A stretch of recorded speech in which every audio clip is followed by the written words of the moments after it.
alors que je vais prêcher ta parole, enseigner ta parole. Merci pour l'Esprit qui vient illuminer les yeux de nos cœurs afin de pouvoir recevoir ce que tu as prévu pour nous ce soir, pour chacun. Merci Saint-Esprit de ta présence dans ce lieu au milieu de nous. Merci pour l'Église de Dieu qui est le fondement de ton royaume. Merci Seigneur Jésus pour la bénédiction qui repose sur chacun ce soir, qui est communiquée par ton Esprit, par ta parole. Merci Seigneur. Amen. Amen. Alors bonsoir à tous. Un des dangers de cette génération, c'est de vivre une Pentecôte sans le Saint-Esprit. C'est de prier en rejetant l'Esprit, c'est de refuser de prier en langue. C'est une église sans le Saint-Esprit, une église sans la prière en langue, et même une église sans prière. On sait que de plus en plus d'églises, un peu partout, ne prient plus. Parfois même, certaines réunions qui seraient normalement dédiées à la prière ne le sont plus. Parfois, il est difficile de pouvoir trouver un moment où on peut prier avec un frère. Et il y a de plus en plus également d'églises où on n'entend jamais parler en langue. Dans Marc chapitre 16,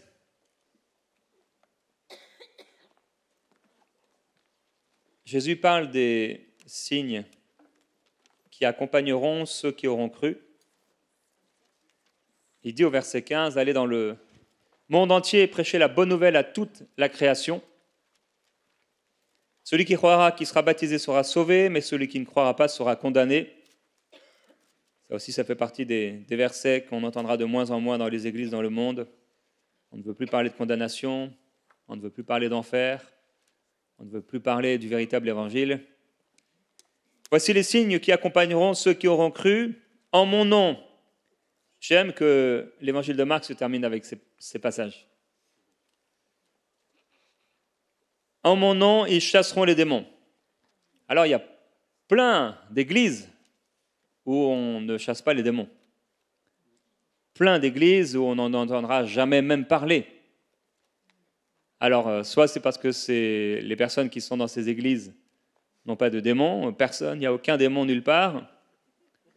Mais j'imagine que s'il y a des personnes même qui n'ont pas le Seigneur dans leur vie, et qu'il y en ait même un grand nombre qui viennent dans ces églises, il est fort possible qu'il y ait besoin de délivrance.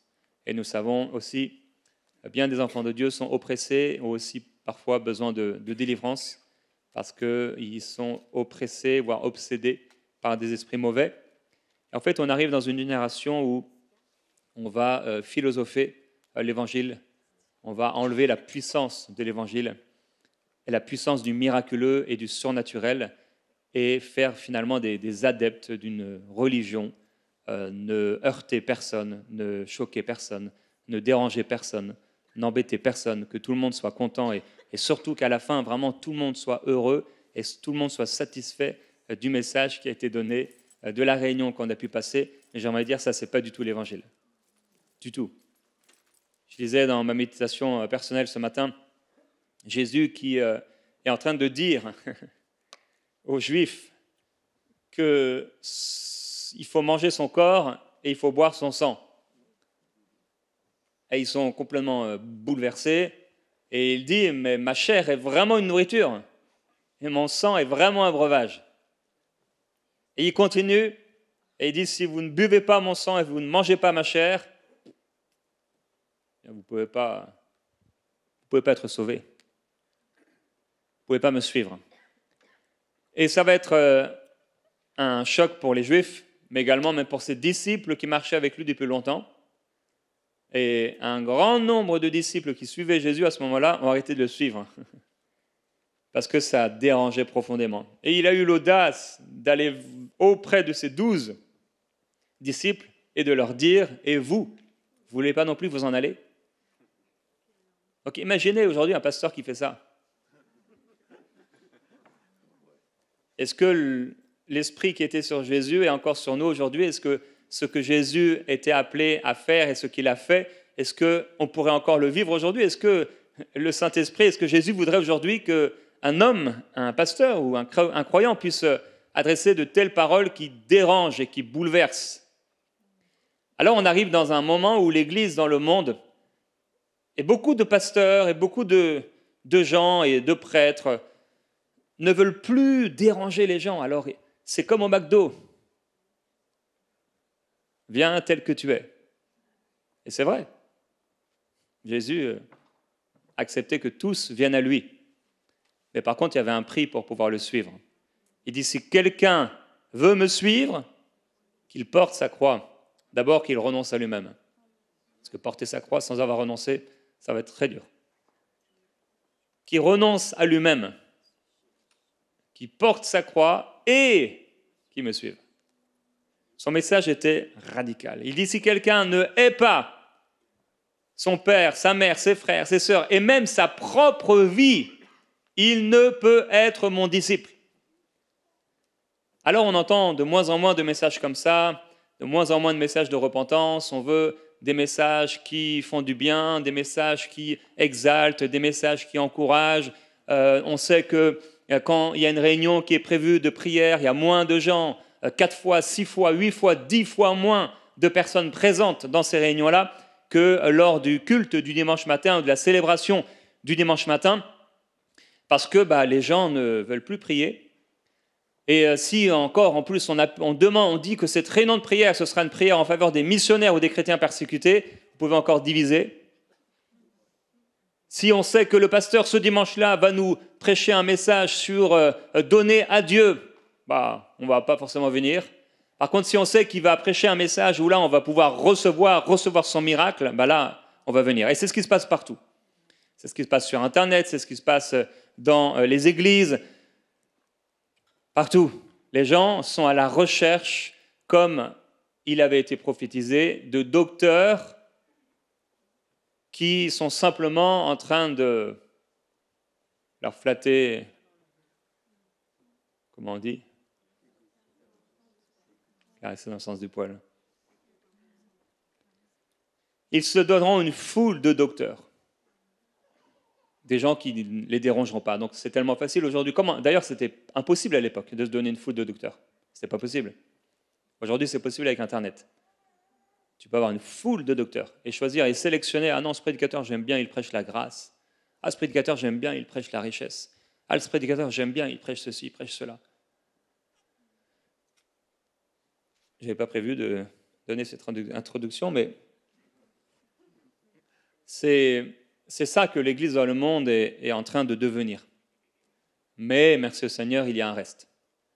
Mais de plus en plus de personnes ne veulent pas être dérangées. Ils ne veulent pas aller dans leur Église et entendre quelqu'un qui parle en langue. Ils ne veulent pas aller dans leur Église et voir quelqu'un qui est en train d'être délivré et de vomir par terre et de pousser un grand cri.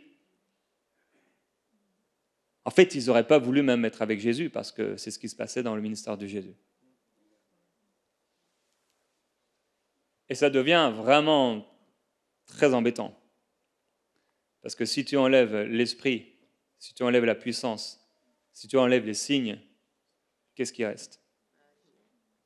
Qu'est-ce qui reste? Et malheureusement, beaucoup de personnes et beaucoup de croyants se satisfont d'une vie où il ne se passe pas grand-chose de surnaturel et de puissant. Alors Jésus est en train de nous dire que, et c'est à la fin de l'évangile de Marc, et c'est pas pour rien, et c'est pas seulement à la fin de cet évangile, mais aussi d'autres, où on nous parle de cette puissance, et de l'évangile qui doit être prêché dans le monde entier. Et le premier signe qu'il dit, en son nom, ils chasseront les démons. Les démons aujourd'hui existent encore. Ils ne sont pas tous en enfer, ils sont là sur la terre. Les mêmes démons qui étaient à l'époque en Israël sont encore là aujourd'hui, et ils sont actifs aujourd'hui, à moins qu'ils aient été envoyés dans la géhenne. Ils sont actifs et ils oppressent les gens, et les gens ont besoin de délivrance. Encore aujourd'hui, les démons oppressent les gens dans leurs pensées, les amenant à faire toutes sortes de choses contre nature et des choses impures et toutes sortes de choses terribles. Il dit ensuite, ils parleront de nouvelles langues. Ils parleront de nouvelles langues. Deuxième signe, deuxième chose qui dérange les gens et qui dérange de plus en plus les gens. Et c'est pourquoi tu peux avoir un pasteur et tu ne l'auras jamais entendu parler en langue. Ils parleront de nouvelles langues. Jésus n'est pas en train de dire ici qu'ils vont parler en anglais, en espagnol, ou créer une nouvelle langue qui n'existe pas encore sur la terre, et ils parleront de nouvelles langues, ils vont créer, se mettre ensemble et construire des nouvelles langues et des nouveaux dialectes. Il parle de la langue qui est donnée par l'Esprit de Dieu, le Saint-Esprit, le baptême du Saint-Esprit, prophétisé par le prophète Joël, entre autres, confirmé par Pierre à la Pentecôte.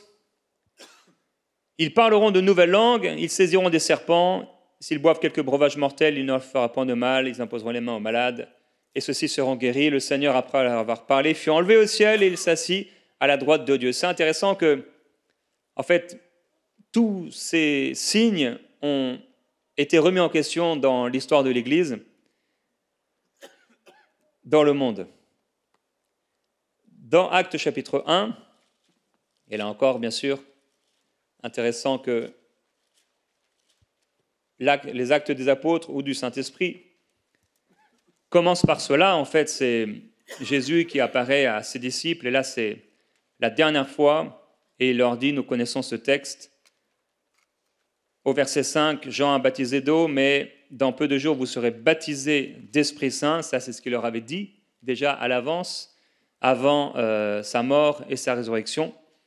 Et au verset 8, alors qu'il lui pose des questions sur les temps de la fin, il dit « Mais vous recevrez une puissance, celle du Saint-Esprit survenant sur vous, et vous serez mes témoins à Jérusalem, dans la Judée, en Samarie, et jusqu'aux extrémités de la terre. Vous recevrez une puissance, et vous serez mes témoins. » Quelle puissance? De quelle puissance parle Jésus? Parle-t-il d'une puissance métaphorique? De quelle puissance? Qu'est-ce qu'il est en train de dire? Il leur demande d'aller prier et d'attendre ce que le Père a promis, la réception du Saint-Esprit, lorsqu'il leur a dit, vous ne serez pas orphelins, je ne vais pas vous laisser orphelins, je viens vers vous. Et ils sont en train de prier, nous le savons, tous d'un commun accord dans la chambre haute. Et chapitre 2, verset 1, lorsque le jour de la Pentecôte arriva, ils étaient tous ensemble dans le même lieu, et tout à coup, il vient du ciel un bruit comme celui d'un souffle violent qui remplit toute la maison où ils étaient assis. Des langues qui semblaient de feu, qui se séparaient les unes des autres, leur apparurent. Elles se posèrent sur chacun d'eux. Merci au Seigneur de ce que ce soit chacun d'eux. Si ça n'avait pas été sur chacun d'eux, il y aurait encore eu tellement de discussions à ce sujet, mais c'était sur chacun d'eux. Ils furent tous remplis d'Esprit Saint et se mirent à parler en d'autres langues selon que l'Esprit leur donnait de s'exprimer. La puissance que Jésus avait prophétisée, ils l'ont reçue ce jour-là. La puissance de l'Esprit sur eux. Ils avaient déjà reçu l'Esprit en eux. Dans Jean 20, 22, Jésus a soufflé sur eux. Il leur a dit « Recevez l'Esprit Saint ». Ils ont reçu l'Esprit Saint, mais pourtant ils ont besoin d'avoir le Saint-Esprit qui vient sur eux pour être remplis du Saint-Esprit, selon la promesse que le Père a faite. Et tout à coup, ils sont remplis du Saint-Esprit, et qu'est-ce qu'ils se mettent à faire? À parler en d'autres langues. Alors là, il y a une confusion souvent, puisque chacun, crétois, arabe, etc., les entendait parler dans leur langue. Alors, 1 Corinthiens chapitre 14 nous parle de ces langues. Ces langues donc qui sont données avec le baptême du Saint-Esprit. Entre autres, l'apôtre Paul encouragera l'Église à pouvoir prier afin d'interpréter les langues. On n'a pas besoin d'interpréter les langues si nous parlons dans des langues connues, puisque les gens qui l'entendent la comprennent aussitôt. Je n'ai pas besoin d'interpréter ce que je suis en train de vous dire, puisque je suis déjà en train de vous le dire dans la langue que vous connaissez. À la Pentecôte, ce qui est assez particulier, c'est qu'en fait, ils ne se sont pas seulement mis à parler en des langues connues, qui étaient en fait l'un des 9 dons du Saint-Esprit, le don de parler diverses sortes de langues, avec l'interprétation des langues également, mais ils ont parlé en langue, parce que ça commence avec la prière en langue. Et d'ailleurs, à ce moment-là, certainement, plusieurs des apôtres ont reçu le don du ministère, à ce moment-là, avec une onction spéciale pour pouvoir prêcher l'Évangile. Dans 1 Corinthiens chapitre 14, on va aller ensemble.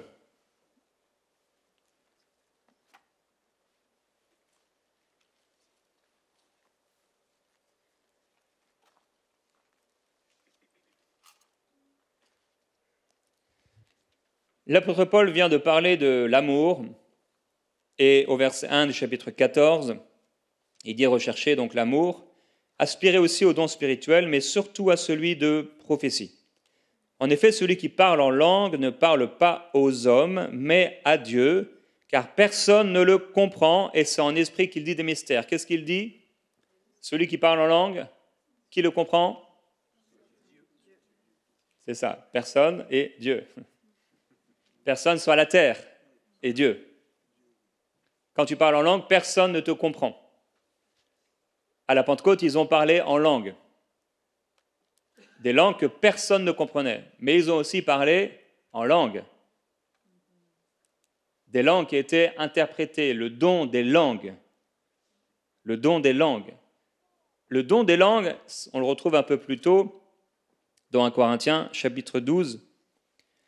À un autre, diverses sortes de langues, au verset 10. À un autre, l'interprétation des langues.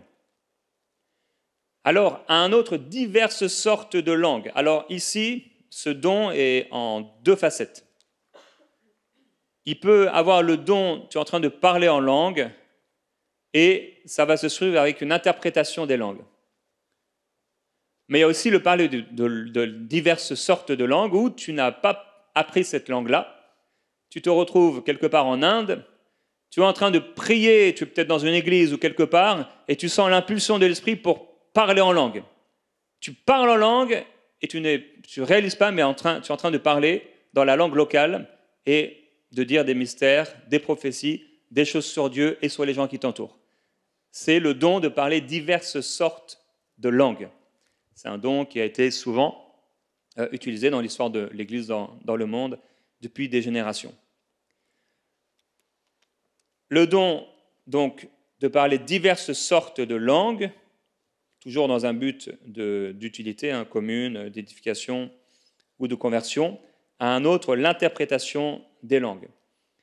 Donc, lorsque tu pries en langue, Paul est il encourage dans ce chapitre à pouvoir prier pour avoir l'interprétation des langues. Donc, même pour ta propre vie, c'est important qu'on puisse prier régulièrement. Seigneur, qu'est-ce que je suis en train de dire? J'aimerais aspirer à pouvoir savoir qu'est-ce que je suis en train de dire, pouvoir interpréter ce que je suis en train de dire pour pouvoir vivre ce qu'il dit au verset 15, que faire donc? Je prierai par l'esprit, mais je prierai aussi avec l'intelligence. Je chanterai par l'esprit, mais aussi avec l'intelligence. Donc, celui qui parle en langue ne parle pas aux hommes, mais à Dieu, car personne ne le comprend, et c'est en esprit qu'il dit des mystères. Quand tu parles en langue, les hommes ne te comprennent pas. Quand tu parles en langue, le diable ne te comprend pas. Quand tu parles en langue, le monde spirituel ne te comprend pas, seul Dieu te comprend. Ce qui est vraiment fou, et plus on y pense, plus on se dit, mais c'est quand même incroyable qu'un Dieu si grand, si sage, si extraordinaire, qui a tout créé, l'infiniment petit, l'infiniment grand, créateur de toutes choses, si sage, sa sagesse est incroyable, ineffable, on peut toujours chercher, on ne sera jamais aussi intelligent que Dieu. On découvre encore jusqu'à aujourd'hui des principes que Dieu lui-même a créés. On ne pourra jamais découvrir les galaxies que Dieu a créées et aller aussi loin que l'infinie grandeur des galaxies et de l'espace. C'est Dieu qui a tout créé. Il a créé la fourmi minuscule qui porte je ne sais combien de fois le poids de son propre poids, et il a créé également le mammouth, il a créé l'éléphant, il a créé le poisson Nemo, il a tout créé. Et un Dieu si sage et si intelligent qui a placé la terre au milieu d'un espace vide, à une distance parfaite entre le soleil et la terre, un Dieu si sage a choisi que son peuple qui croirait en lui parle en langue. Des langues que personne ne comprend. Pour le monde, un charabia. Pour le monde, du n'importe quoi. La prière en langue. Un Dieu si grand a choisi qu'on prie en langue. Un Dieu si grand a choisi que, à un moment dans notre marche avec le Seigneur, on reçoive le Saint-Esprit et Il y a quelque chose qui veut sortir et c'est des langues que ta tête ne comprend pas. Dieu a choisi de détruire la sagesse des sages en choisissant quelque chose de apparemment fou selon ce monde, mais qui est une puissance de Dieu, tout comme la croix. Il a choisi le message de la croix et d'amener Jésus-Christ sur cette croix, et que notre foi en ce que Jésus a accompli sur cette croix puisse nous amener au salut. Grande simplicité, grande sagesse, grande foi. Dieu a choisi de confondre la sagesse des sages et des intelligents. Il a dit que le royaume était pour les enfants et ceux qui leur ressemblaient.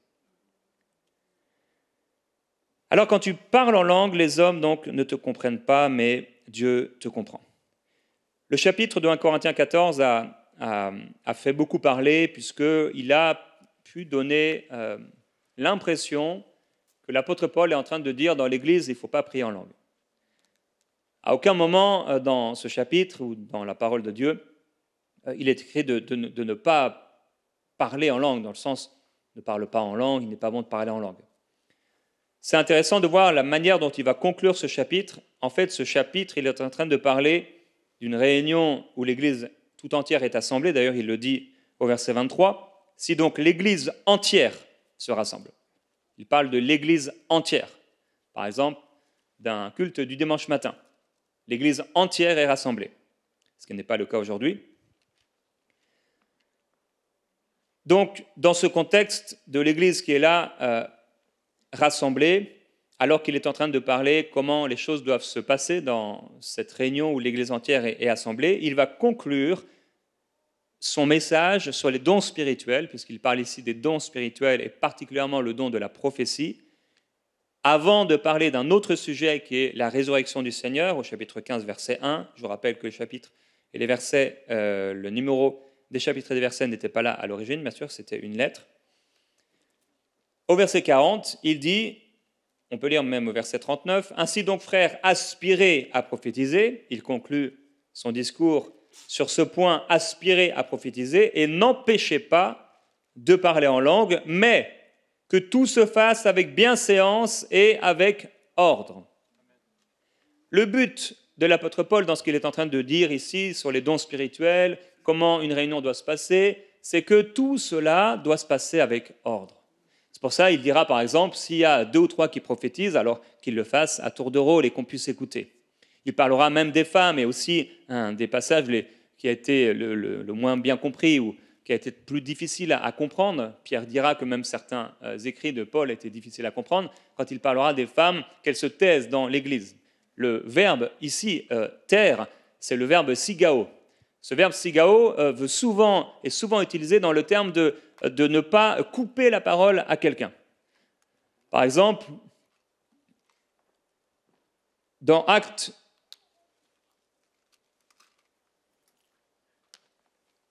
également,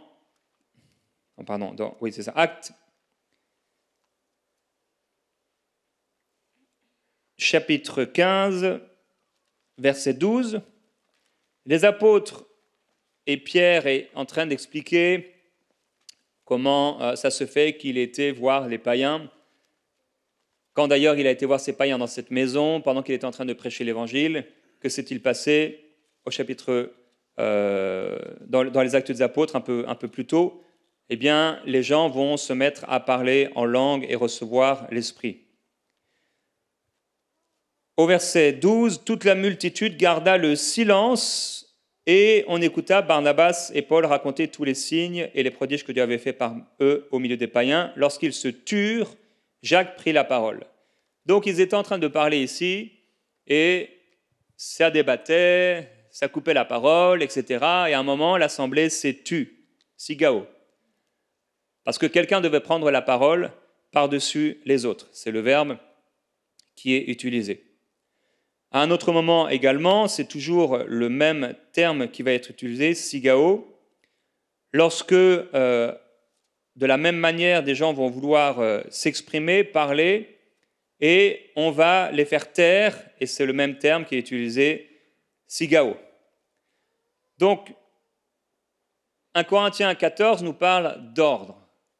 Il faut que les choses se fassent avec ordre. Donc si quelqu'un parle dans l'église, il faut que ça se fasse avec ordre. Si quelqu'un prophétise, il faut que ça se fasse avec ordre. Si quelqu'un parle en langue, les choses doivent être faites de manière ordonnée. Il est en train d'écrire une lettre aux Corinthiens. Dans la même lettre, au chapitre 5, au verset 1, il dira « On entend parler constamment d'inconduite ou de désordre parmi vous et d'une inconduite telle qu'elle ne se rencontre même pas chez les païens. C'est au point où l'un de vous a la femme de son père. » Et donc il allait à l'église avec la femme de son père. C'était le désordre. C'est dans la même lettre. Il est en train de régler des problèmes des Corinthiens où il y avait beaucoup de désordre. Ils avaient beaucoup de dons, mais également ils avaient beaucoup de désordre.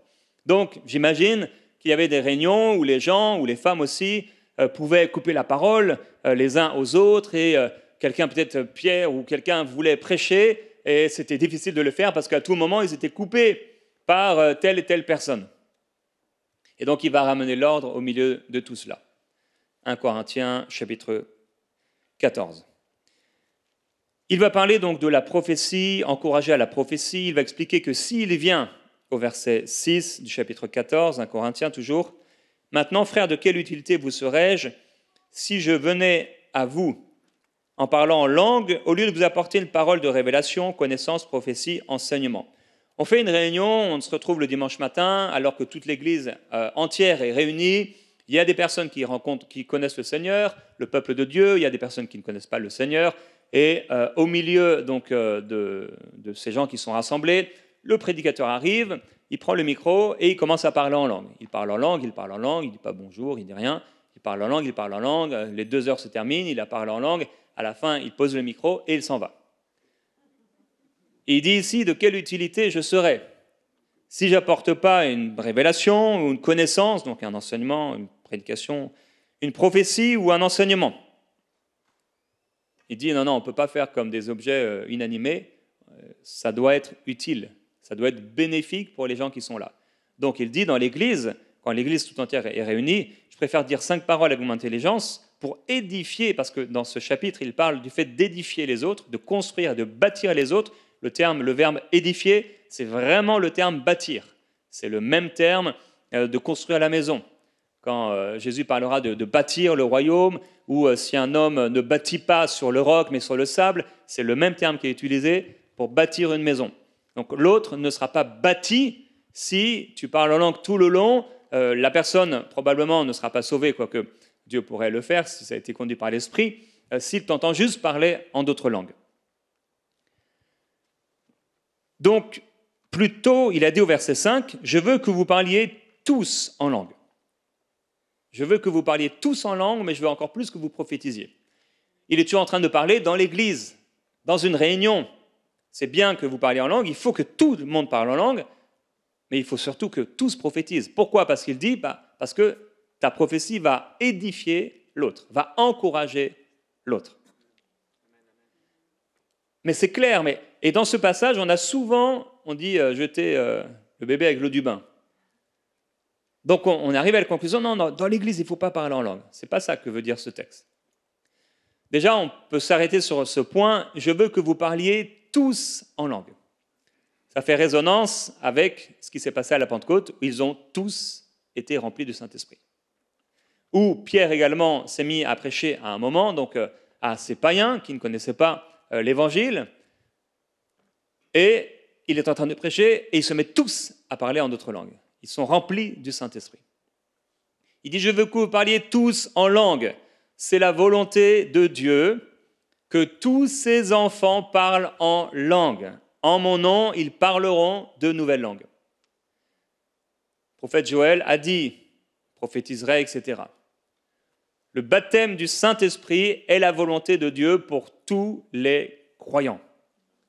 Parce que la prière en langue est la seule prière que seul Dieu peut comprendre, et c'est la seule prière que le diable ne peut pas comprendre, que les gens ne peuvent pas comprendre, et c'est cette prière qui te connecte au Père, qui te connecte à Dieu en un instant, et c'est quelque part, d'une certaine manière, la seule prière et les seules actions de grâce que nous pouvons faire qui seront parfaites.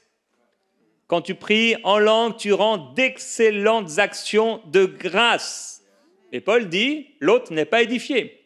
C'est clair. L'autre n'est pas construit. Tu n'es pas en train de lui apporter un enseignement ou une révélation qui va le construire, qui va le bâtir. Par contre, l'autre n'est pas construit, mais l'autre peut être encouragé. Est-ce que ça t'est déjà arrivé de prier avec un frère, une sœur, tu es un peu découragé, vous êtes mis à prier, il s'est mis à prier en langue, et ça t'a boosté.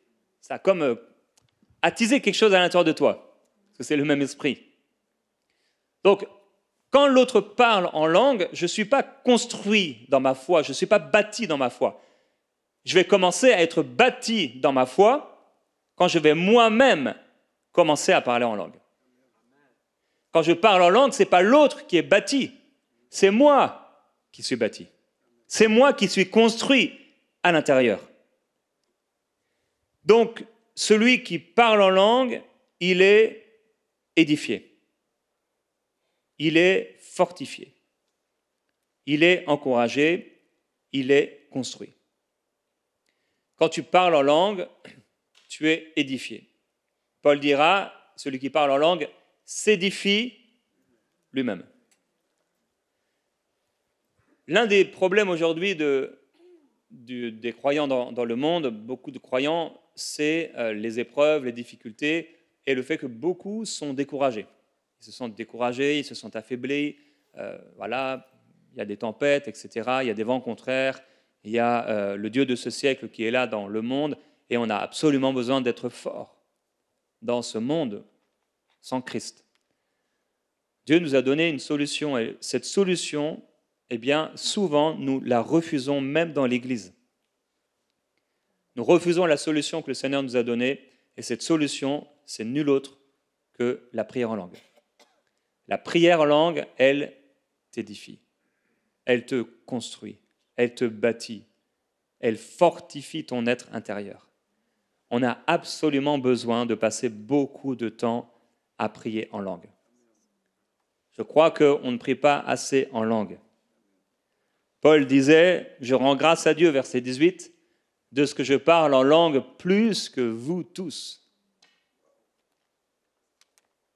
Quelle assurance pour pouvoir dire ça à toute une église? C'est qu'il devait prier en langue beaucoup, longtemps. Et pas qu'une seule fois par jour, ou qu'une seule fois par semaine dans une réunion, parce qu'il aurait été encouragé. C'était sa vie, la prière en langue. Et dans les moments qu'il a traversés, en prison, etc., il priait en langue.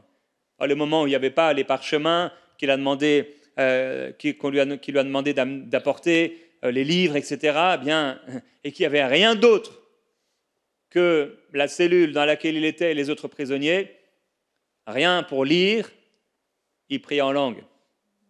Il s'édifiait, il se bâtissait intérieurement, il priait en langue, il passait, j'en suis persuadé, des heures à prier en langue pour pouvoir dire une telle déclaration. Et c'est donc pas étonnant de voir les révélations extraordinaires qu'il a reçues, parce qu'il se bâtissait intérieurement.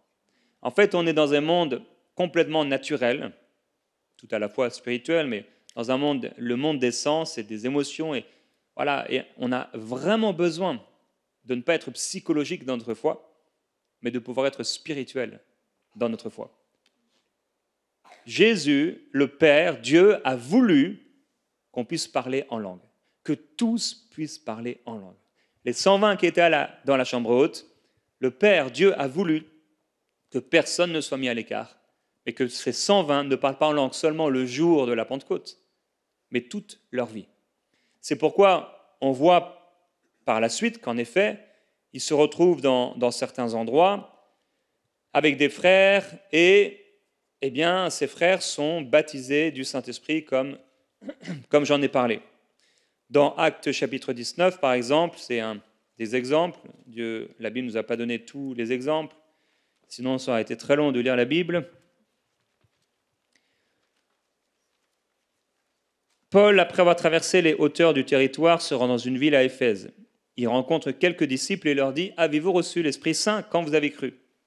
C'est assez important pour l'apôtre Paul, pour nous donner l'impression, en tout cas dans ce texte, que c'est vraiment la première question qu'il leur a posée.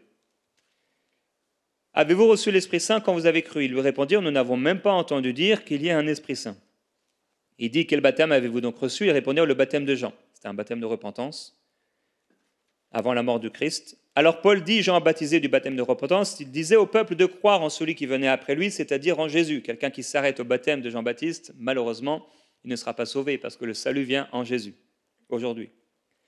Sur ces paroles, ils furent baptisés au nom du Seigneur Jésus. J'aimerais t'encourager, si tu n'es pas baptisé d'eau, à pouvoir te faire baptiser d'eau. C'est un commandement du Seigneur, si simple, et c'est un engagement avec lui. Paul leur imposa les mains et le Saint-Esprit vint sur eux. Point. C'est pas point. Et ils se mirent à parler en langue et à prophétiser. Pour Paul, c'est normal. En fait, il se retrouve dans une ville, il rencontre des disciples. Avez-vous reçu le Saint-Esprit? Si vous êtes disciple, il vous faut absolument le Saint-Esprit. Je ne peux pas partir de là et pas vous donner le Saint-Esprit. Avez-vous reçu le Saint-Esprit? Non, on n'a reçu que le baptême de Jean. Ah, vous avez reçu le baptême de Jean. Et voilà, vous êtes des disciples, vous entendez parler de Jésus, mais il faut que vous fassiez baptiser au nom de Jésus. Ils se font baptiser. Et Paul ne leur dit pas, maintenant c'est bon, mon travail est fait, je peux partir. Non. Est-ce que vous avez reçu le Saint-Esprit? Non, on n'a même pas entendu qu'il y ait un Saint-Esprit. J'impose les mains sur vous, il impose les mains sur eux, et ils sont baptisés du Saint-Esprit. Quand ils sont baptisés du Saint-Esprit, que se passe-t-il? Est-ce que le baptême du Saint-Esprit, c'est être plus intelligent, être plus sage? Est-ce que le baptême du Saint-Esprit est une expérience intérieure? Le baptême du Saint-Esprit n'est pas seulement une expérience intérieure, elle est également extérieure. Il n'y a pas de baptême du Saint-Esprit réel, selon la Bible en tout cas, sans qu'il y ait une manifestation extérieure. Ou s'il y a un baptême du Saint-Esprit intérieur, il se manifestera également de manière extérieure. Le Saint-Esprit vint sur eux, et qu'est-ce qui se passe quand le Saint-Esprit vint sur eux? On n'est plus le jour de la Pentecôte, la Pentecôte est passée depuis bien longtemps. Il y a des églises, etc. Il y a des milliers et des dizaines de milliers de croyants. Il y a maintenant parmi les Juifs et même parmi les pharisiens, parmi des chefs de synagogue, des personnes qui sont converties au christianisme. Donc voilà, l'Église avance. Le Saint-Esprit vint sur eux et qu'est-ce qui se passe quand le Saint-Esprit vint sur eux? Ils se mirent à parler en langue et à prophétiser. Tous ces hommes étaient au nombre de 12 environ. Et ils ont tous été remplis du Saint-Esprit. Personne n'a été laissé de côté. Dieu veut te remplir du Saint-Esprit. Et si tu es baptisé et rempli du Saint-Esprit, eh bien, tu dois parler en langue. Et si tu as cette capacité, cette grâce de pouvoir parler en langue, il faut parler en langue régulièrement. Alors, 1 Corinthiens, chapitre 14.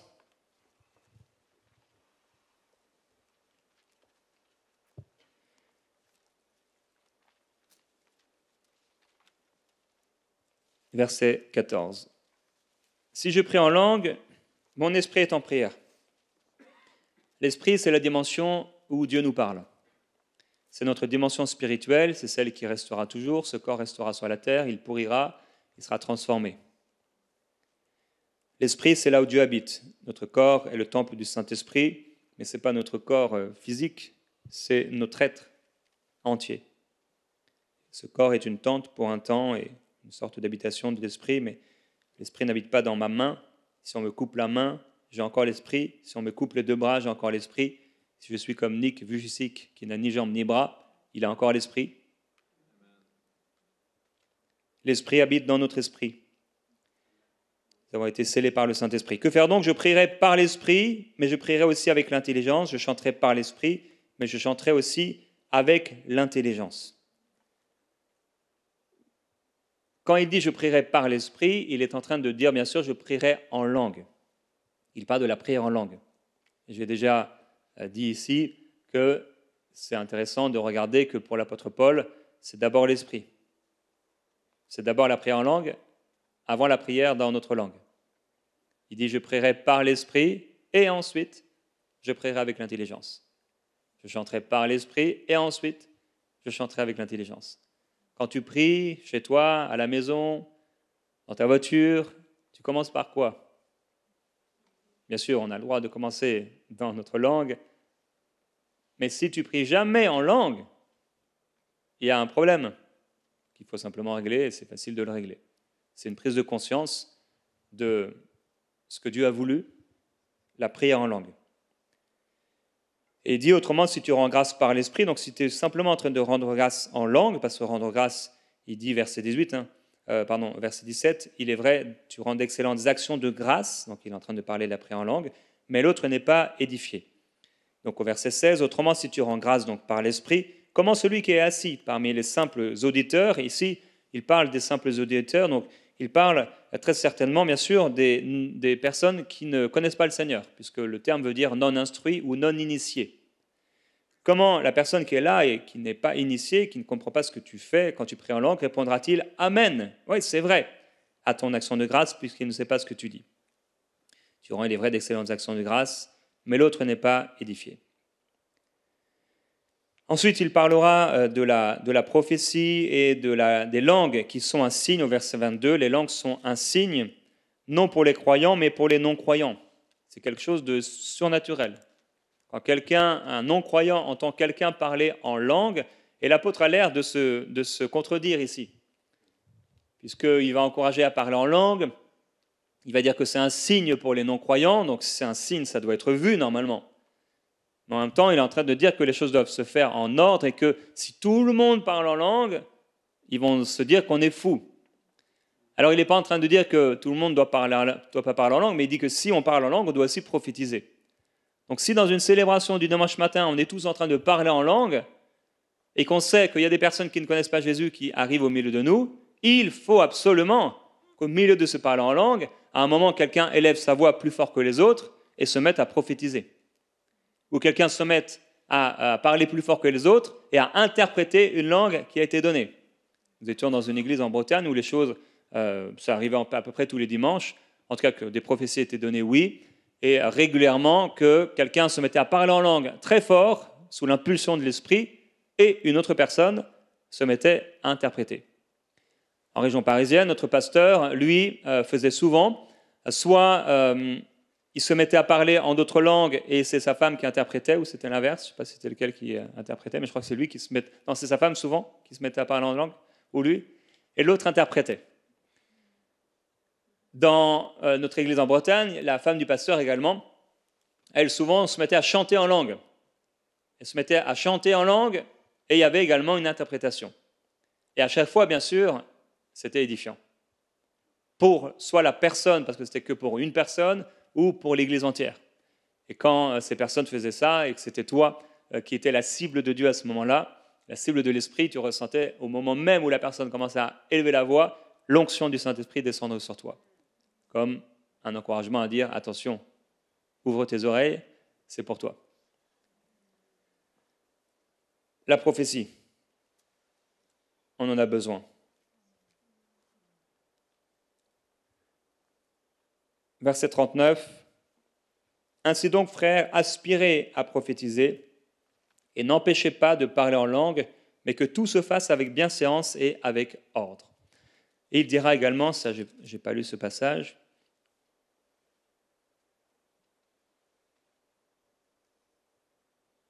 quand il va dire qu'on se parle à soi-même et à Dieu, je crois que c'est juste avant. Quel numéro ? Voilà, c'est ça, 28, super. Verset 27. À nouveau, donc il dit, un peu comme il a dit au verset 6, au verset 26, c'est un peu la même chose. Quand vous êtes assemblés, chacun a-t-il un cantique, une instruction, une révélation, une langue, une interprétation, que tout se fasse pour l'édification. Alors c'est dans un contexte de réunion aussi les choses se faisaient ainsi. Si l'un parle en langue, quand il dit si l'un parle en langue, tout au plus 2 ou 3, et encore chacun à son tour, qu'il en ait un aussi qui interprète, il n'est pas en train de dire ici si quelqu'un parle en langue à sa place ou si vous êtes en train de parler en langue ensemble. Il est en train de dire si soit vous êtes à votre place, ou soit dans un temps de prière, ou soit vous êtes plusieurs à parler en langue, mais que quelqu'un parle en langue plus fort que les autres, alors à ce moment-là, il faut qu'il y en ait un qui interprète. S'il n'y a pas d'interprète, qu'on se taise dans l'Église, qu'on parle à soi-même et à Dieu. Alors là encore, ça a l'air d'être contradictoire, qu'on se taise mais qu'on parle. Il dit qu'on se taise dans l'Église, qu'on parle à soi-même. Donc tais-toi mais parle. C'est pour ça que si on prend juste le verset par rapport aux femmes que j'ai cité tout à l'heure, où on dit de se taire, mais on leur dit aussi de prophétiser. Bien sûr qu'elles ne pouvaient pas se taire puisqu'elles devaient prophétiser. Par contre, elles devaient sigao. D'ailleurs, tout comme les autres. Ça veut dire au moment où une langue s'exprimait, où une prophétie était donnée, où le prédicateur prêchait l'évangile, il fallait sigao, donc faire silence. Se taire pour laisser l'autre parler. Je rappelle qu'on est dans un contexte où les femmes de l'époque n'avaient pas droit à l'instruction, et donc elles se posaient des questions sur ce qui se passait, et en effet, elles pouvaient poser des questions, comme Paul le dira, à leur mari. C'est pour ça qu'il dira, si elles veulent s'instruire sur quelques points, qu'elles aillent interroger leur propre mari à la maison. Pourquoi ? Parce que si tu as ici 50 femmes qui posent les questions à leur mari, parce qu'à l'époque, elles n'avaient pas d'instruction, etc., donc c'était plus difficile pour elles de pouvoir comprendre certaines choses, ce qui est tout à fait normal, puisqu'il n'y avait pas d'instruction la même qui était donnée aux hommes. Il y avait 50 femmes qui parlaient et qui posaient des questions à leur mari, ça pouvait être difficile d'avoir un ordre dans cette réunion. Donc, on se taise dans l'Église, qu'on parle à soi-même et à Dieu. Comment on va parler à Dieu dans l'Église ? Celui qui parle en langue, il parle à qui ? À Dieu. Donc, quand nous sommes et je terminerai avec ça, quand nous sommes dans une réunion d'Église, qu'est-ce qu'on va faire ? Qu'est-ce qu'on doit faire ? Comment on doit fonctionner ? Bien sûr, on doit sigao, donc respecter l'ordre qui est donné. Et c'est déjà arrivé dans certaines églises, même parfois, ou dans certaines réunions, on a pu être, tu es dans un temps de prière, et tu as quelqu'un qui élève la voix, et en fait, c'est vraiment charnel, parfois même diabolique. On a eu des belles réunions en France, la présence de Dieu, du Seigneur était là, et il y a une femme qui se mettait à chanter un cantique. Et quand elle chantait ce cantique, ça enlevait toute la présence de Dieu. Et à chaque fois que la présence de Dieu augmentait dans l'église, il y avait des dimanches matins, ça devenait fort, ça montait, et au moment où ça montait, elle se mettait à chanter son vieux cantique. Et ça cassait tout. Donc, une des règles, c'est sigao. Le père d'Annabelle, quand il s'est converti, il a été dans une église, et on a eu l'occasion d'aller dans cette église avec lui. C'était une petite église dans un garage. L'église, ce n'est pas le lieu où tu es, mais c'est les personnes qui sont rassemblées, au nom de Jésus. Et le pasteur est en train de prêcher, et à tout moment, il pouvait interrompre le pasteur et poser une question, faire une remarque.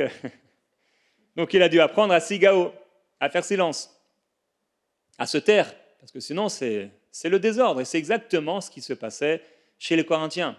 En fait, ils étaient zélés, ils étaient excités, ils étaient fervents, mais il n'y avait pas que de la ferveur, il y avait aussi beaucoup de chair. Et quand il y a des gens charnels dans une église qui veulent se faire voir, eh bien, ça devient très compliqué. Parce que Dieu donne des dons, et il ne donne pas des dons. Les dons, ce n'est pas des diplômes. Hein. Dieu peut donner un don à quelqu'un qui est vraiment charnel. Et il a un don. Et j'ai un don, et voilà, je me mets à prophétiser, le pasteur est en train de prêcher, mais moi, j'ai ma prophétie, et voilà, je coupe le pasteur, parce que ce qu'il raconte, ce n'est pas intéressant, et je prophétise de la part du Seigneur. Il y avait un pasteur que je connaissais comme ça, dans son église. Une femme se mettait à prophétiser « Oh mon peuple, je te délivre de Pharaon !» Et Pharaon, c'était le pasteur en fait.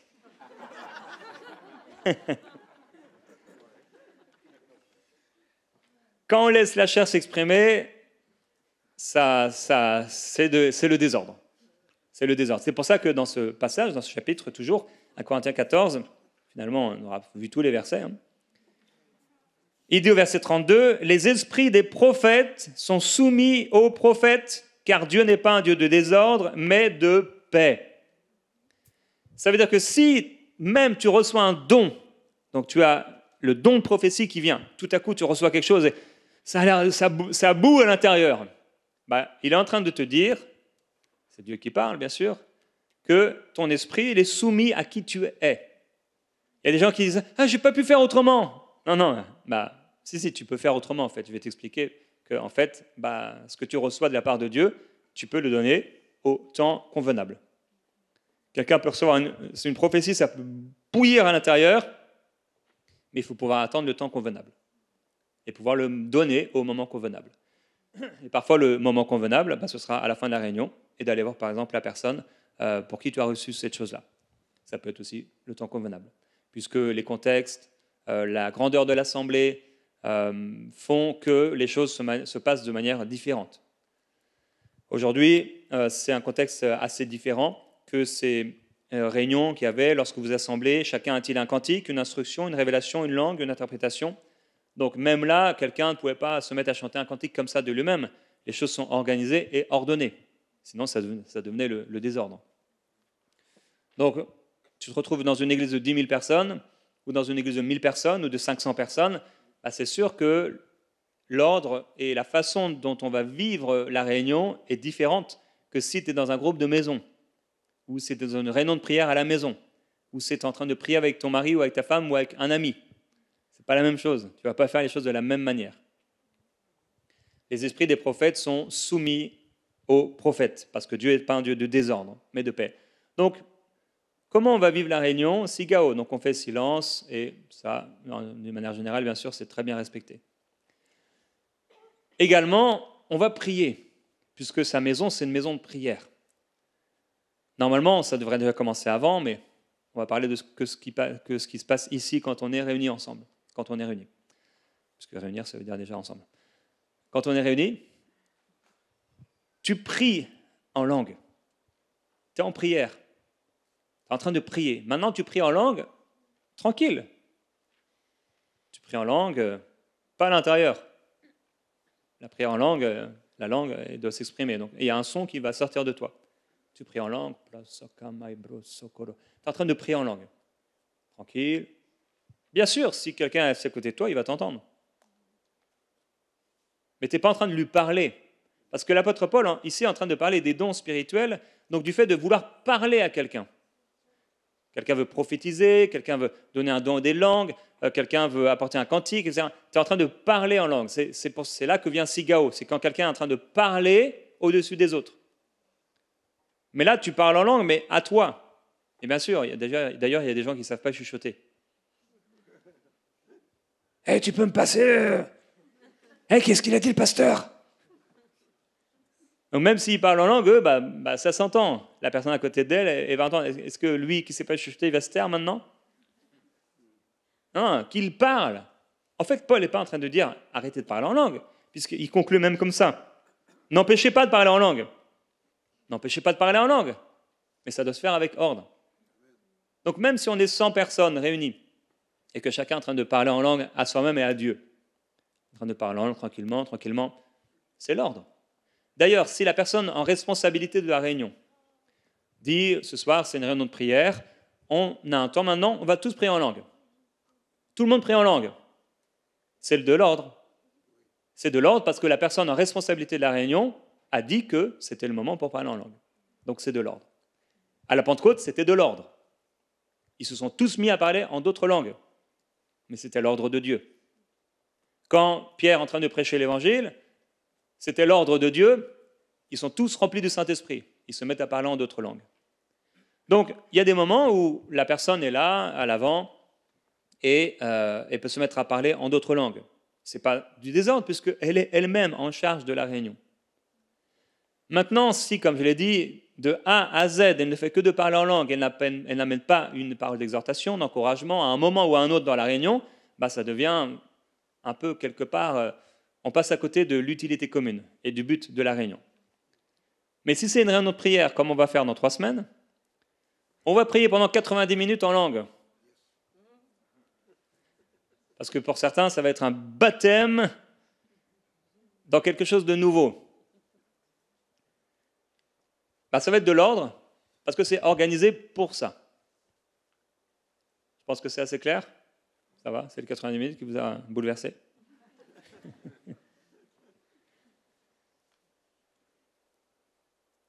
Les choses doivent simplement être faites avec ordre. Donc, on sigao et on parle en langue. On parle en langue. Il faut activer. Qu'est-ce que je fais quand je m'approche de Dieu? Je prie en esprit et je prie avec mon intelligence. Donc, chacun est en train de prier en esprit. On n'attend pas qu'on nous dise « prie ». On est en train de prier. On est dans la maison de Dieu. Dans la maison de Dieu, on prie. On n'attend pas qu'il y ait des chants, on n'attend pas qu'il y ait quelque chose qui se passe pour qu'on puisse prier. Imagine dans la réunion, à un moment, il n'y a pas un moment où tout le monde peut prier. Ça, tu vas sortir de l'église et tu n'auras même pas prié. Alors que le but, c'est de parler à Dieu. Si dans cette église ou dans cette réunion particulière, il n'y a pas de chant, tu ne t'exprimes pas à Dieu, il n'y a pas de chant, c'est juste une prédication. Tu vas aller là et tu vas sortir là et tu n'auras pas parlé à Dieu. C'est la maison de Dieu, c'est une maison de prière. Prier, ce n'est pas seulement des moments où on est juste là dans une réunion de prière. Prier, c'est que tu es dans la maison de Dieu et tu es en train de lui parler. Tu pries en langue, tu pries en langue, tu pries en langue. Tu te charges, tu t'édifies, tu t'édifies. C'est évident que si tu parles en langue une fois par mois, tu n'es pas très édifié. J'imagine que spirituellement, tu n'es pas vraiment en feu. Si tu pries en langue une fois par semaine, il y a beaucoup plus pour toi. Il y a beaucoup plus pour toi. Et en fait, c'est ça la bonne nouvelle. C'est que si tu pries en langue, quand tu vas prier en langue, tu vas être édifié. Tu vas être fortifié. Tu vas être bâti. Et plus tu vas prier en langue avec foi, avec amour,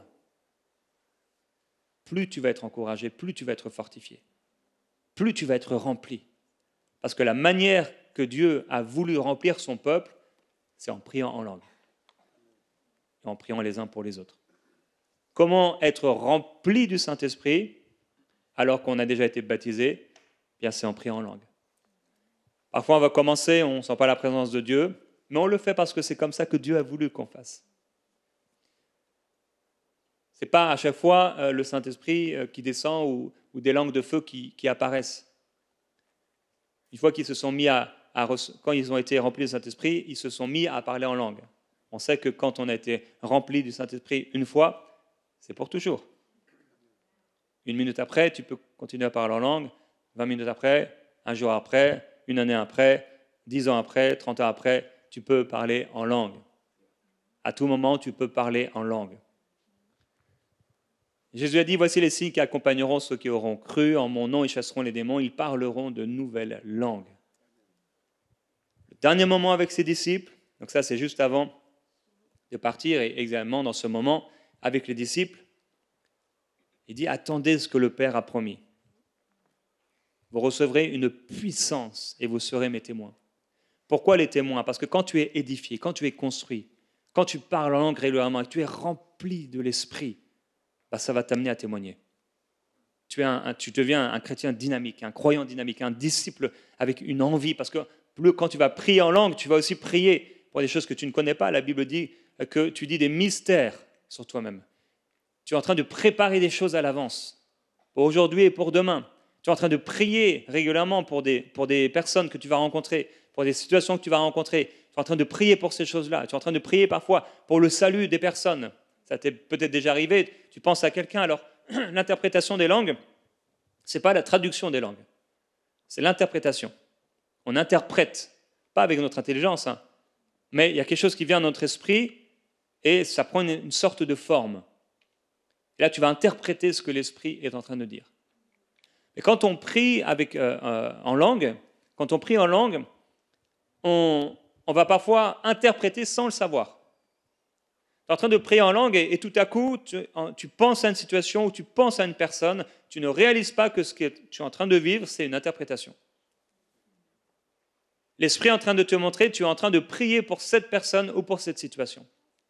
Parfois même, tu pries en langue, à un moment tu vas t'arrêter, tu pries dans ta langue et tu ne réalises pas que ce que tu es en train de faire, quand tu pries dans ta langue, c'est exactement l'interprétation de ce que tu as prié en langue juste avant. Donc c'est pourquoi je voudrais vous encourager à pouvoir aspirer à l'interprétation des langues. Non seulement quand vous êtes dans des groupes de prière, dans des prières avec un frère, avec une sœur, avec un petit groupe, mais également pour votre propre vie. Seigneur, j'aimerais interpréter. Et Dieu va vous faire la grâce de pouvoir régulièrement interpréter ce que vous dites en langue. Vous allez être en train de prier en langue, de prier en langue, de prier en langue, et vous aspirez régulièrement, vous demandez au Seigneur, et boum, vous êtes en train de prier des choses auxquelles vous n'avez pas pensé, qui sont inspirées par l'Esprit. Amen. Tu veux ajouter quelque chose, Annabelle? Alors, j'aimerais prier pour ceux qui ne sont pas baptisés du Saint-Esprit ici et qui aimeraient être baptisés du Saint-Esprit et pouvoir parler en d'autres langues. Et j'aimerais que tous ceux qui sont déjà baptisés du Saint-Esprit, vous puissiez parler en langue tranquillement à votre place. Si tu es baptisé de l'Esprit, ça ne va pas être long, quelques minutes qu'on prend ensemble, de prière. Et si tu veux être rempli du Saint-Esprit, comme ces 12 personnes, ils étaient environ 12 personnes que Paul a rencontrées et qui n'avaient pas encore été baptisées du Saint-Esprit, qui ne parlaient pas encore en langue, eh bien, on aimerait que tu puisses le recevoir, si bien sûr, c'est quelque chose que tu as à cœur, c'est quelque chose que tu désires profondément, quelque chose que tu veux. Si quelqu'un veut recevoir, approche-toi simplement devant et on va prier pour toi. Et je vais demander à Annabelle de prier pour ceux qui s'avancent. Et le Seigneur est si bon parce qu'il va vous remplir et vous allez parler en d'autres langues. Merci Seigneur.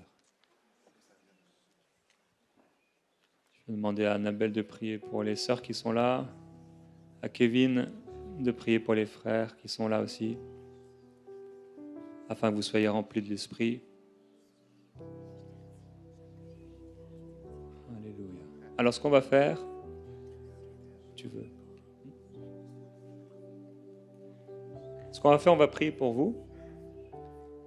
La Bible dit quand ils ont été remplis du Saint-Esprit, ils se sont mis à parler en langue. Ce n'est pas le Saint-Esprit qui s'est mis à parler en langue. Ce n'est pas le Saint-Esprit qui bouge votre langue, les muscles de votre langue. C'est vous qui allez vous mettre à parler en langue. Votre responsabilité, c'est juste la foi. Croire qu'au moment où on prie pour vous, au moment où on vous impose les mains, ce n'est pas la seule façon de recevoir le baptême du Saint-Esprit. On peut le recevoir à distance, bien sûr. Pierre est en train de prêcher. Il n'a même pas prié pour ça, d'ailleurs. Certains le reçoivent dans leur douche, dans leur voiture. Beaucoup de gens, c'est à l'église. On pose les mains sur eux, c'est juste un moyen de contact. Donc on va poser les mains sur vous. Il n'y a rien à forcer. Il n'y a rien à forcer.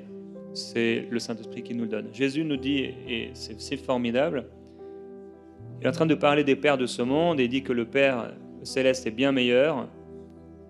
Et il dit, à combien plus forte raison le Père céleste donnera le Saint-Esprit à ceux qui le lui demandent. Il ne donnera pas un serpent, un scorpion, vous n'allez pas parler des langues bizarres et sataniques. Nous sommes dans l'église de Dieu. Vous allez parler en langue, les langues de Dieu. Et il dit, si vous demandez le Saint-Esprit, vous allez le recevoir. Donc la question n'est même pas est-ce que vous allez le recevoir, et c'est simplement est-ce que vous êtes prêt à le recevoir. Est-ce que vous le voulez, en fait. Comme quand il se retrouve devant l'aveugle et dit que veux-tu que je fasse pour toi. Donc on va prier pour vous et vous allez parler en d'autres langues. Ça ne vient pas de la tête, ça va venir de là, de l'esprit. C'est comme un fleuve. Je me souviens toujours une réunion qu'on avait eue chez moi, c'était dans ma chambre, on était une dizaine de personnes et on priait les uns pour les autres. Il y avait une sœur qui était déjà sauvée, qui appartenait au Seigneur. Et on priait pour qu'elle soit baptisée du Saint-Esprit. Et à un moment, j'ai eu une vision pendant qu'on priait pour elle, et j'ai vu, comme de l'intérieur d'elle, une sorte de fumée qui montait. Et au moment où j'ai vu la fumée qui montait, c'était une vision spirituelle, au moment où j'ai vu la fumée qui montait, au moment même, elle s'est mise à parler en d'autres langues. J'étais étonné. Je me suis dit, mais ce n'est pas censé venir du ciel. Quelque part, quand quelqu'un est né de nouveau et qu'il a déjà le Saint-Esprit à l'intérieur de lui, c'est juste que ça coule de là, de l'intérieur. Donc c'est de là que ça vient. Ce n'est pas un diplôme. Si vous êtes enfant de Dieu, c'est pour vous. Il n'y a pas à forcer les choses, mais il y a simplement à libérer. Donc on va prier pour vous, que vous soyez remplis de Saint-Esprit, et que ce soit un son, que ce soit une syllabe, que ce soit un mot, que ce soit un fleuve. Pour certains, c'est direct. Pour d'autres, c'est des mots que vous balbutiez. C'est ça. Ne vous demandez pas, est-ce que c'est ça? C'est ça. Amen.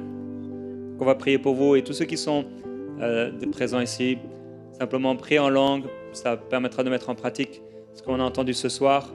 Activez votre esprit et qu'on puisse chacun prier en d'autres langues. Donc, Annabelle, Kevin, vous pouvez prier.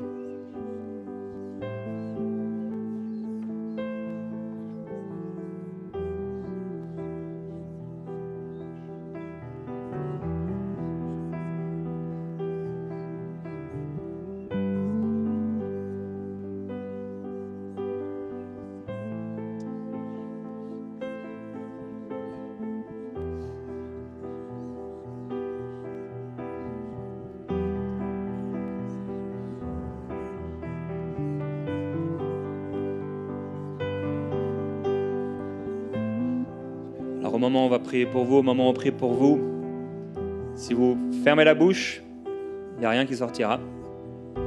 Donc libérez.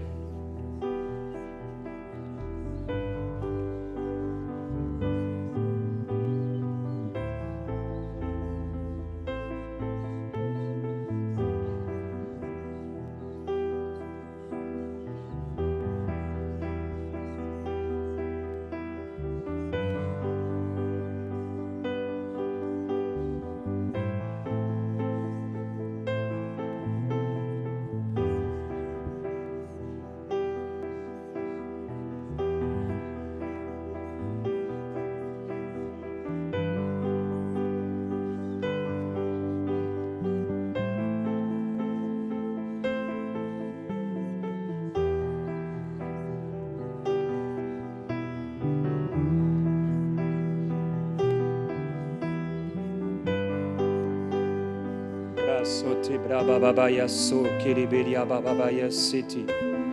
Ebre bebe branda yase kebre bebe bro dedika mama sobre keria babaya. Hai bro so kiristaya. Seigneur, on veut te demander pardon de ne pas avoir chéri, de ne pas avoir accueilli,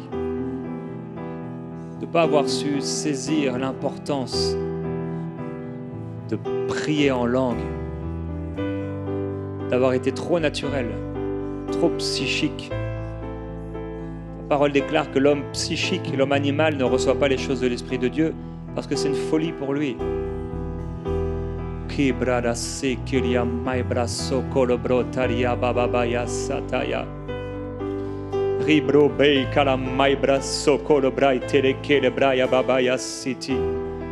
Je déclare au nom de Jésus-Christ un rafraîchissement spirituel sur tous ceux qui sont ici dans cette salle et qui ont soif de plus, qui ont soif d'un rafraîchissement, qui ont soif d'une visitation, qui ont soif, Seigneur. Le ciel est ouvert ce soir.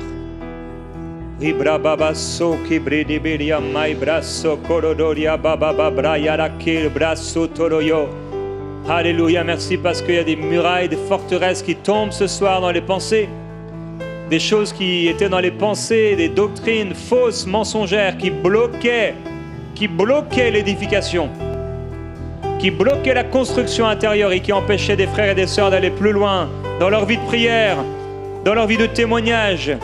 Ce soir, ils en sont libérés.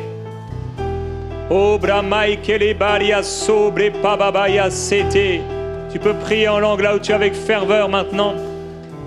Obre sakamai brese kelebelia babroso kelelia babraya sote brada babaya.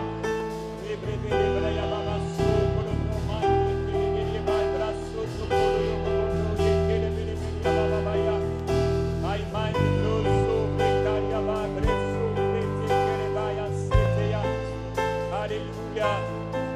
Obraso kelemai bran. Alléluia,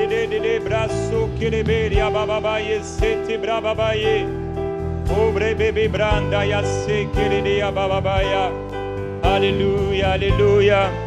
Le Seigneur dit à quelqu'un: je me souviens de ton amour de jeune fille, de ton affection de fiancée, quand tu me suivais au désert, dans une terre stérile, tu étais consacré à l'Éternel.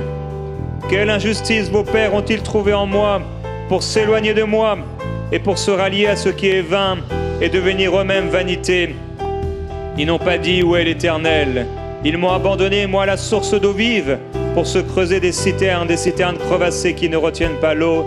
Le Seigneur parle à quelqu'un ce soir et te dit de revenir à ce premier amour que tu as abandonné, alors que tu étais comme cette jeune fiancée passionnée de Dieu. Tu as changé cet amour pour le Seigneur, pour ce qui est vain. Et tu t'es perdu, mais ce soir, le Seigneur ramène ton cœur à lui. Alors là où tu es, reçois l'amour de Jésus sur toi ce soir. S'il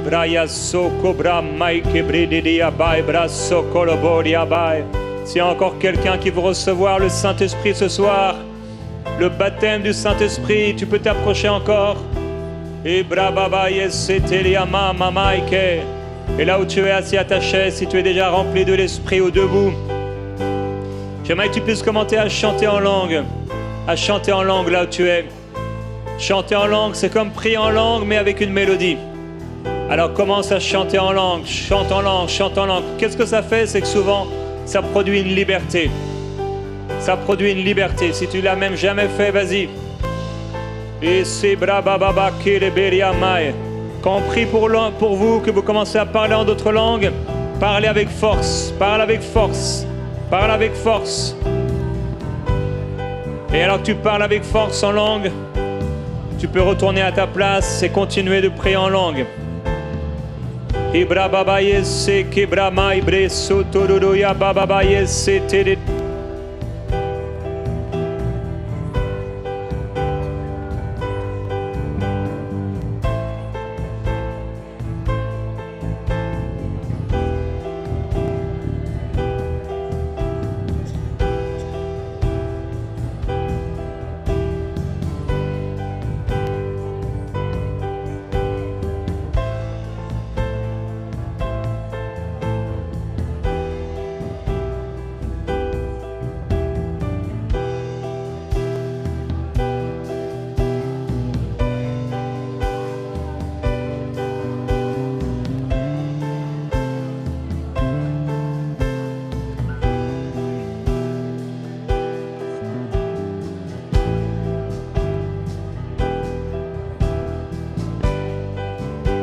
Alléluia.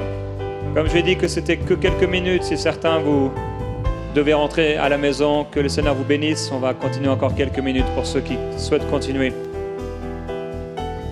Que tu puisses prier en langue, mais avec foi, en demandant au Seigneur une nouvelle dimension, une nouvelle dimension, une nouvelle intimité, une nouvelle force de prière, un esprit de prière. Demande au Seigneur cet esprit de prière, que ce soit une prière de foi ce soir pour vivre une nouvelle dimension. Alléluia.